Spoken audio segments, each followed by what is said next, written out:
Magandang umaga, ngayon po ay araw ng Sabado, August 16, 2025. Update po muli sa lagay ng panahon. Southwest monsoon o habagat ang nakakaapekto sa Southern Luzon, Visayas at Western section ng Mindanao. Ayon po sa Pag-asa. Sa kasalukuyan, wala pong bagyo o low pressure area na minomonitor sa loob po ng ating Philippine Area of Responsibility. Samantala, patuloy pa rin na minomonitor.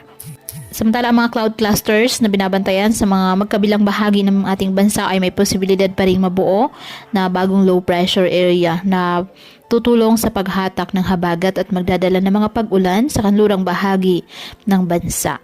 Sa ngayon, apektado po ng mga maulap na halangitan na may kalat-kalat na mga pag-ulan, pagkidlat at pagkulog ang Metro Manila, Visayas, Calabarzon, Mimaropa, Bicol Region, Zamboanga Peninsula, Zambales at Bataan, dulot po ng habagat. Apektado naman ng mga localized thunderstorms ang nalalabing bahagi ng ating bansa. Kaya pinapayuhan po ating mga kababayan na maging maingat at maging alerto at palaging pumuntabay sa iba pa nating weather updates at sa updates ng Pag-asa hinggil sa lagay ng panahon.